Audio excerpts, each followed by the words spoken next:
찬송가 393장 함께 찬양하겠습니다.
이 시간 함께 기도하도록 하겠습니다. 찬송의 가사처럼 우리의 모든 필요를 아시고 또 은혜를 베풀어 주시는 신실하신 주님 앞에 오늘도 내 삶을 맡기게 하여 주시옵소서. 함께 기도했으면 좋겠습니다. 두 번째로 기도하실 때는 원로 목사님 사모님이신 함덕심 사모님을 해서 함께 기도했으면 좋겠습니다. 지난 8일 허리 수술을 하셨습니다. 빠르게 회복되고 하나님께서 주시는 건강 안에서 또 일상을 살아갈 수 있도록 함께 기도해 주시기 바랍니다. 마지막으로 위임 목사님에서 함께 기도해 주실 때 영육간의 강건함 주시고 목양 사역과 말씀 사역에 기름 부어 달라고 함께 기도하기 원합니다. 함께 기도하겠습니다.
새벽에 주시는 하나님의 말씀은 여호수아 16장 1절에서 4절 말씀입니다. 하나님의 말씀을 한 절씩 교독하여 읽겠습니다. 제가 먼저 1절 말씀을 읽겠습니다. 요셉 자손이 제비 뽑은 것은 여리고 셈 동쪽 곧 여리고 곁 요단으로부터 광야로 들어가 여리고로부터 베델 산지로 올라가고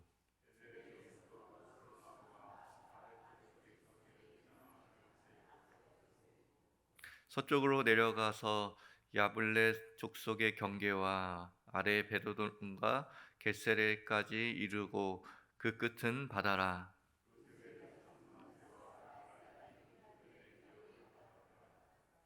아멘.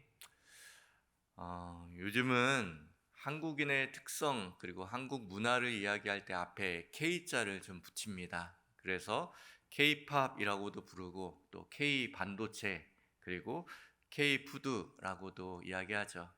네, 이렇게 세상 가운데 또 세계 가운데 알려진 것 외에도 우리나라 사람들의 고유한 특징을 보고 K라는 단어를 붙일 때가 있는데요. 예, 한간에 좀 유행했던 단어 중에서 K장녀, K장남이라는 단어도 방송에서 또 유튜브에서 유행됐던 것을 제가 본 적이 있습니다. 한국의 장녀와 또 장남이 어떻게 다른지 또 어떤 특성을 갖고 있는지 잘 보여주는 것이죠. 다른 나라와 달리 한국 사람들, 특별히 한국의 장녀들은 K장녀라고 해서 여러 가지 일들을 도맡아 합니다. 마디로 태어난다는 것이 어떤 의미인지 또 한국 사회에서 어떤 의미인지 또 여러분들도 그 무게감을 아시는 분들이 계실 텐데요. 어렸을 때부터 동생들을 챙겨야 되고 그리고 또 부모의 기대를 한 몸에 받습니다. 그리고 집안의 크고 작은 일들이 이 K 장녀, K 장남의 어깨에 하나씩 하나씩 차곡히 쌓여서 여러 가지 중압감에 시달리게도 됩니다. 말하지 않아도 여러 가지 일들을 챙겨야 하고 힘들어도 힘든 내색을 하면 안 되는 것이 한국의 장남과 장녀인 것이죠. 장남도 내가 맞이잖아 라는 말 때문에 삶에서 하고 싶은 일, 또 하고 싶은 말, 하고 쏟아내고 싶은 감정들을 다 억제하면서 살아갔던 삶을 많이 보게 됩니다. 얼마나 무거운지 또 이 자리에 계신 분들도 장남인 분들이 또 장녀인 분들이 그런 마음들이 있으실 텐데요. 이것이 가정 안에서만 일어나는 일은 아닙니다. 신앙 안에서도 좀 먼저 믿고 또 오랫동안 신앙생활을 한 사람들에게는 마치 K장녀, K장남처럼 그런 마음의 무거운 중압감들이 있는 것을 보게 됩니다. 내가 더 많이 기도해야 돼. 그리고 내가 더 많이 헌신해야 돼. 그리고 또 내가 더 많이 노력하고 내가 이거 봉사하지 않으면, 내가 이루지 않으면 하나님 기뻐하지 않으실 거야 라는 마음의 중압감을 갖고 있는 분들이 있을 것입니다. 물론 거룩한 부담감 어느 정도 갖는 것 매우 중요합니다.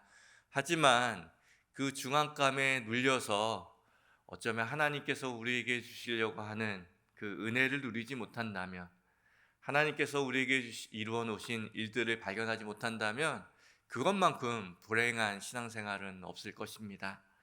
주님께서는 우리 모두에게 그런 중압감 그리고 무언가 해야 한다는 그것에서부터 벗어나서 하나님의 일은 하나님이 하신다라는 사실을 우리에게 발견해야 하는 것이죠. 이 장자라는 것 그리고 장남이라는 것 이게 얼마나 좋은지 한간에 제가 신학교를 다닐 때는 많은 목사님들이 이런 얘기를 많이 하셨어요. 우리 교단이 이 교계에서 그리고 기독교 안에서 장자 교단이니까 우리 교단이 뭔가를 해야 한다고, 그리고 우리 교단에 책임감이 막중하다라고. 물론 우리 교단이 해야 할 여러 가지 일들에 대한 또 청사진을 그리는 것은 너무 중요하지만 장자 너무 좋아해서도 안 됩니다. 자신이 장자라고 해서 자꾸만 노력하고 자꾸만 부담감으로 신앙생활만 하려고 한다고 하면 하나님이 주시는 귀한 은혜들을 저버린 채 나의 노력만 남는 인생을 살아가게 되는 것이죠. 오늘 말씀은 어쩌면 조금 깊게 들어가 보면 이렇게 자신의 노력으로 자신이 이루어 놓은 것으로 신앙의 철옹성을 쌓으려고 하는 사람들에게 하나님께서 주시는 복음의 메시지라는 생각을 하게 됩니다. 성경에 무언가를 기록할 때에 하나님이 쓰신 것이니 허투루 쓰신 것이 없겠죠. 그 순서조차도 의미가 있습니다. 가나안 땅의 분배를 보면서 성경을 자세히 읽으신 분이시라면 좀 이상한 것을 발견하신 분들도 계실 것입니다. 저도 이상한 부분 한 가지를 발견했는데요. 유다 지파로 서쪽을 분배할 때 유다 지파로 시작해서 오늘 본문에 읽은 요셉 자손으로 이어진다라는 겁니다. 근데 이게 참 뭐가 이상한가라는 생각을 하시는 분이 계실 텐데요. 요셉의 야곱의 그 아들들의 순서들을 아시는 분이라면 순서가 이렇게 되면 안 될 텐데 라는 생각을 하게 되는 것이죠.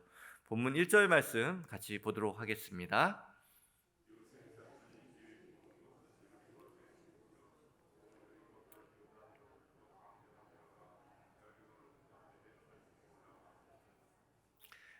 우리가 설교를 통해서 본 앞선 14장, 15장 이 두 장에 걸쳐서는 유다 자손들에게 나눠주시는 분깃을 이야기하고 계십니다. 그리고 곧이어 나오는 16장, 17절은 요셉의 자손들 에브라임과 므낫세 지파에 대해서 이제 어떻게 제비를 뽑고 어떤 영토를 받았는지를 보여주고 있는 것이죠. 12 아들 중 장자는 유다도 요셉도 아니었습니다. 장자는 르우벤이었죠. 유다는 넷째 아들이었고 그리고 요셉은 11번째 아들이었습니다. 6장에 걸치는 땅 분배 이야기에 총 무려 4장의 이야기, 그러니까 두 지파의 두 자손에게 이야기되고 있습니다. 성경의 순서를 넘어서 이 두 지파가 이 가나안 분배에 있어서 거의 절반 이상의 내용들로 가득 차 있다는 것이죠. 땅 분배의 중심에 세우는 것입니다. 넷째와 11번째 아들에게 이 고대 근동에 있었던 이 장자와 그리고 또 땅 분배에 있어서 전혀 적용되지 않는 그 적용점들이 성경에 적용되고 있는 것이죠. 왜 유다 자손과 그리고 오늘 특별히 요셉 자손에게 이 장자에게 주시는 그 은혜들이 흘러가고 있을까요? 오늘 본문을 통해서 좀 살펴봤으면 좋겠습니다. 첫 번째는 하나님의 약속이 이루어진 것이기 때문입니다. 창세기 49장에 보면 야곱이 자신의 침상에 누워서 자신의 임종을 앞두고 12 아들들에게 이 축복을 하면서 유언을 남기는 장면이 나와 있습니다. 야곱의 눈에 12 아들이 다 들어옵니다. 이 순서를 따라 장자인 르우벤에게 이제 안수를 하면서 이제 축복을 하기 시작하죠. 그때 축복한 내용이 이거였습니다. 창세기 49장 4절 말씀 상반절 보도록 하겠습니다.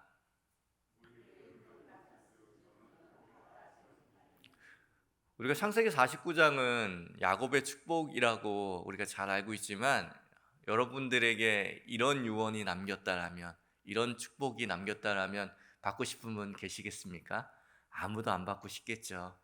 이거는 축복이라기보다는 자신의 삶을 어쩌면은 좀 저주하는 것처럼 보여지는 내용입니다. 르우벤의 장자권은 그 자리에서 무너져 버렸습니다. 그렇다고 그 장자권이 그냥 없어진 것은 아닙니다. 두 갈래로 나누어져서 분배되기 시작하는데요. 한 장자권은 유다에게 넘어갑니다. 유다에게서 왕이 날 것이다, 왕권을 주겠다라고 하면서 축복하죠. 그리고 또 하나는 고대 근동에서 장자에게 2배의 갑절의 유산을 주는 그 유산으로 이 요셉 자손에게 이 장자권이 넘어갑니다. 실제적인 장자는 르우벤이었지만 유다와 그리고 요셉이 이 야곱의 축복을 통하여서, 야곱의 유언을 통하여서, 이 유언은 야곱이 한 것이지만 하나님께서 그 자손들에게 하신 그 약속의 말씀을 통해서, 그 약속의 말씀이 400년 전 침상에서 있었던 그 약속이 이제 가나안 땅을 분배하는 그 시간 가운데 이루어졌다라는 것을 말씀하고 있는 것이죠. 수백 년의 시간이 지났고, 광야의 시절이 지났고, 그리고 전쟁의 세월이 지났을 때에 이제 여호수아가 제비를 뽑는데, 그 제비를 뽑는데 가장 결정적인 영향과 성취를 이루게 한 것이 무엇이었다고요? 야곱의 침상에서 유다와 그리고 또 요셉을 축복하였던 하나님의 그 말씀이 그 자리에서 그대로 이루어졌다라는 것입니다. 수백 년 전에 선포됐던 그 말씀이 지금 이렇게 유다와 야곱을 통하여서 이루어지고 있다라는 것을 우리에게 말씀하고 있는 것이죠. 사람은 그 약속을 잊어도 하나님은 잊지 않으십니다. 100년 전 미국의 작은 시골 마을에서 100년 전에 타임캡슐 같은 것들을 묻어놨다고 합니다. 그리고 그곳에다가 사람들이 사진도 놓고 여러 글들을 남겨놨다고 합니다. 그런데 그것을 이제 100년 후에 그것을 꺼내서 이제 서로 공개하는 시간들이 있었는데요. 그 내용 중에는 100년 전 그곳에 살았던 그 땅의 지주였던 사람이 100만 달러를 100년이 지난 후에 그곳에 있는 가난한 고아에게 주겠다라는 쪽지 한 장이 쓰여져 있었습니다. 사람들은 코드숨을 치면서 그냥 그 종이를 넘겨버렸습니다. 100년 전에 쓴 이 종이 쪼가리가 어떤 효력도 없는 것처럼 보여졌고, 그리고 그 지주 가문은 이미 이 마을을 떠난 지 오래였습니다. 그런데 그 소식을 들은 지주의 증손자가 변호사를 대동하고 그 마을에 도착했습니다. 그리고 100만 달러의 이자까지 합쳐서 엄청난 금액을 그 마을 고아원에다가 기부했다고 합니다. 사람들이 그 사람에게 이렇게 묻습니다. 당신이 약속한 것도 아니고 당신은 이미 이 마을을 떠나서 다른 도시에 살고 있는데도 왜 이 큰 돈을 내놓습니까? 라고 말하자 증손자는 이렇게 대답했습니다. 이것은 단순한 종이가 아닙니다. 우리 가문의 이름이 걸린 약속이기 때문입니다. 라고 이야기했다고 합니다. 하나님께서는 그분의 말씀을 언제 하셨는지가 중요한 것이 아닙니다. 하나님은 하나님이 하신 말씀을 언제나 기억하시고 그 말씀대로 세상을 이끌어 가시고 우리의 인생을 이끌어 가십니다. 그렇기에 우리에게 성경이 소중한 것이죠. 성경 안에 있는 모든 말씀은 하나님께서 이루시고 또 우리를 향해서 하셨다라는 그 사실 자체, 그리고 그 몇천 년 전에 하셨던 그 말씀이 우리의 삶에 여전히 이루어지고 있다라는 것을 우리는 오늘 본문을 통해서도 알 수 있는 것입니다. 우리가 성경을 통하여서 경험하는 하나님은 하나님의 입에서, 당신의 입술에서 나온 모든 말씀을 이루시는 분이십니다. 땅 분배가 모두가 마치고 나서 여호수아를 통하여서 하나님께서는 이렇게 말씀하십니다. 여호수아 21장 45절 말씀 함께 읽겠습니다.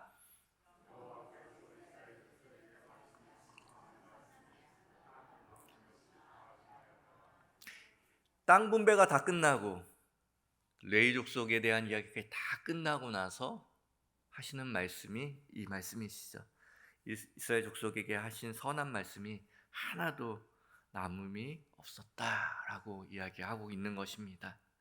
우리의 삶에 선포되는 말씀, 주일을 통하여서 선포되는 수많은 말씀, 내가 지나치며 읽는 수많은 말씀이 아직 이루어지지 않을 수는 있어도 하나님의 말씀 가운데 이루어지지 않을 말씀은 없다라고 우리에게 말씀해주고 있습니다. 유다가 왕권을 물려받은 것, 그리고 요셉 자손이 2배의 몫을 받았던 것, 그것은 유다의 능력도 요셉의 탁월함도 아닙니다. 하나님이 그렇게 약속하셨기 때문인 것이죠.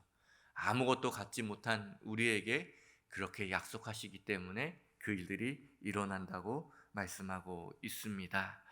두 번째로 나의 노력이 아닌 하나님의 일하심을 발견해야 합니다. 고대 근동에서 장자권은 철학이자 사회를 이루어가는 근간이었습니다. 태어난 순서가 곧 권력이 되어지고 권리가 되어지는 것이었죠. 장자는 두 배의 유산을 받고 가문을 대표하고 그리고 아버지의 권위를 계승하는 것이었습니다. 이것은 그냥 한 가문이 지켜야 할 덕목이 아니라 그 고대 사회가 그리고 유목 사회가 이루어지고 그것이 유지되기 위해서 꼭 이루어지는 것이었습니다. 내가 누군가에게 내 차자에게 막내에게 주고 싶다고 해서 줄 수 있는 것이 아니었습니다. 그런데 성경은 이 철칙을 처음부터 끝까지 어기고 있다라는 것을 우리는 보게 됩니다. 첫째 가인이 아닌 셋째 셋을 선택하신 하나님을 발견할 수 있습니다. 첫째 이스마엘이 아닌 둘째 이삭을 선택하신 하나님을 발견하게 된 것이죠. 첫째 에서가 아닌 동생 야곱을 선택하신 하나님, 첫째 엘리압이 아닌 말째 다윗을 선택하신 하나님, 그리고 오늘 첫째 르우벤이 아닌 넷째 유다와 11번째 요셉을 선택하신 하나님. 마치 우리는 장자가 좋은 것이다 라고 하면서 우리는 장자 교단이다, 장자의 축복을 받는 사람이다 라고 이야기하지만, 사실 하나님께서 주시는 축복과 은혜를 더 많이 누린 사람들은, 그것을 지킨 사람들은 첫째가 아닌 경우가 꽤나 많았습니다. 하나님은 왜 이런 방식으로 일하실까요? 그리고 왜 르우벤이 아닌 유다와 요셉에게 그 장자권을 넘기신 것일까요? 역대상 5장 1절과 2절은 이것을 명확하게 기록하고 있는데요. 한번 같이 읽어보겠습니다.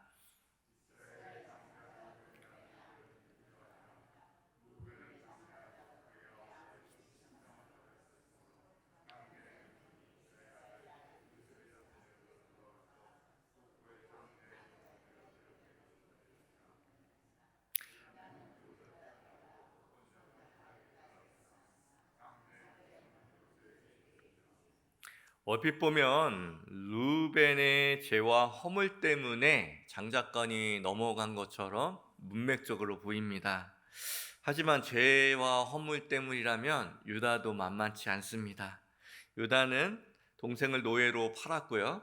그리고 며느리와의 약속을 어겼고, 그리고 며느리인 줄 모르고 동침까지 했습니다. 도덕적이고 성적인 문란함도 있었죠. 그리고 그 사실을 숨기기 위해서 며느리를 죽이려고까지 했습니다. 이 정도까지 하면 사실 르우벤보다 유다가 더 나쁩니다. 그런데 고대 근동에서 지금 르우벤이 한 일들이 어떤 의미를 갖고 있는지를 더 살펴봐야 하는 것인데요. 아버지의 첩과 동침했다라는 사실은 가문의 권위를 계승하겠다는 정치적인 선언을 이야기하는 것입니다. 훗날 압살롬이 아버지 다윗의 후궁들과 동침한 사건들을 사무엘 하에서 기록하고 있는데요. 이것 또한 그냥 그런 범죄를 저질렀다는 것에서 그치는 것이 아니라 아버지 다윗의 그 왕권을 내가 가졌다라는 그것을 상징적으로 선포하는 것이죠.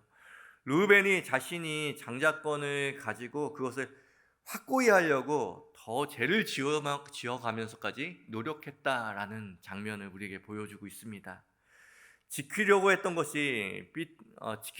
삐뚤어진 노력이 오히려 그를 장자의 자리에서 박탈시킨 것을 우리가 보게 되는 것이죠. 이런 태도들은 르우벤의 자손들에게도 그 땅을 분배할 때도 고스란히 드러나게 됩니다. 르우벤 자손들은 하나님께서 주신 땅을 제비 뽑아서 받은 것, 하나님의 섭리 가운데서 그것을 받은 것이 아니라 이 모세와 함께 전쟁했던 동쪽의 땅들, 자신들이 노력하고 싸워서 자신들이 선택한 그 땅을 자신들도 선택하겠다라고 이야기하는 것을 보게 되는 것이죠. 자신의 노력으로 자신의 분깃을 얻으려고 했던 족속이 르우벤 족속이었다라는 것입니다. 스스로 요단 동편을 선택하고 내가 노력한 그 땅을, 그리고 내가 그 요구한 그 땅을 누리려고 했던 그들의 모습을 보게 되는 것이죠. 사랑하는 성도 여러분, 지금도 우리는 노력하고 또 그것을 갖는 것들, 그것을 나쁘다고 말하는 것이 아닙니다. 그것이 아니라 하나님께서 이루어 놓으시고 하나님께서 이루실 그 말씀에는 관심이 없는 채 자기가 지금 누려야 될 것들, 신앙에서 누려야 할 것들만 바라보면서 자기 노력으로 잠깐만 신앙생활을 하려고 하는 그 태도, 루벤이 갖고 있는 그 태도를 지금 이야기하고 있는 것이죠. 하나님께서는 내 노력과 내 의로 하나님의 장자, 하나님의 자녀가 되겠다라고 하는 무지와 고집을 부리는 우리에게 다시 한번 말씀하십니다. 장자의 자리는 그렇게 해서 얻어지는 것이 아니다.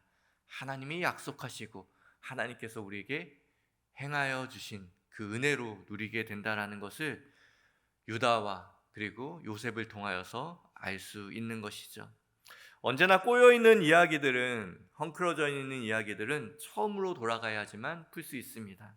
세 번째로 아담이 잃어버린 장자의 기업을 마지막 아담이신 예수 그리스도가 회복하신다는 사실을 기억하셨으면 좋겠습니다.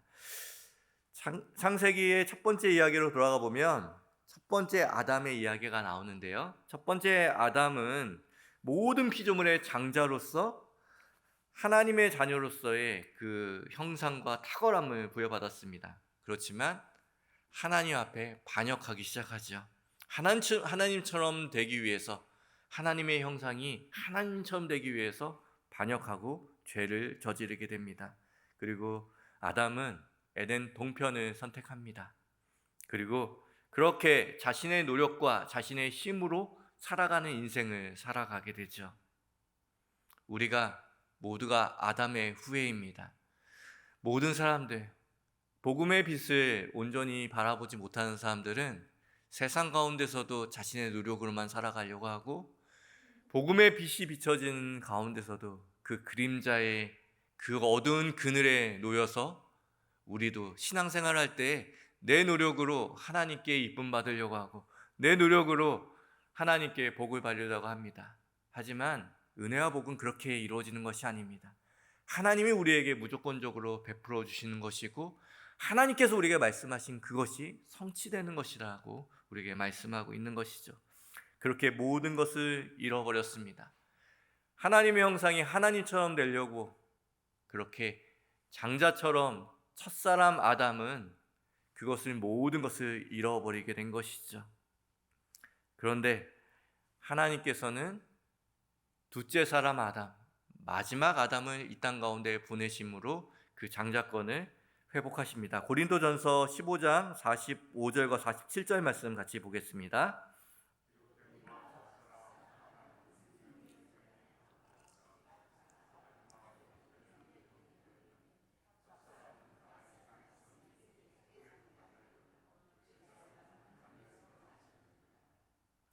첫째 사람 아담은, 장자와 같은 아담은 그 장자권을 잃어버렸습니다. 그 잃어버린 모든 유업과 형상과 그 모든 것들을 누가 회복하십니까? 마지막 사람, 가장 꼴등인 것 같은 마지막 사람 예수 그리스도가 이 땅에 오셔서 그 모든 것을 회복하십니다. 그리고 그 모든 것을 회복하신 이후에 그것을 본인만 누리는 것이 아니라 장자권을 잃어버렸던 우리 모두에게 나누어집니다. 마지막으로 로마서 8장 17절 말씀 같이 읽어보겠습니다.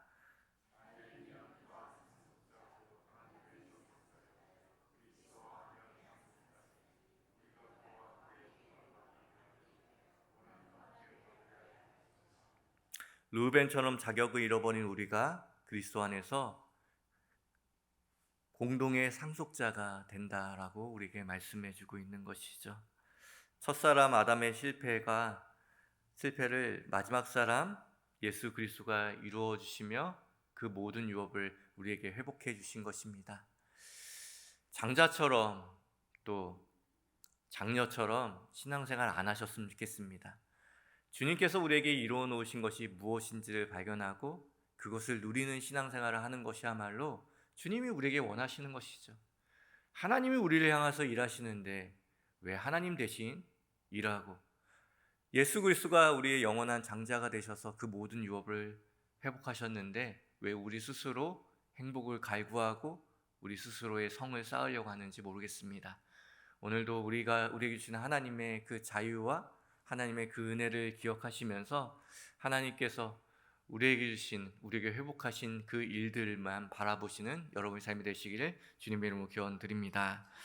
함께 기도하겠습니다.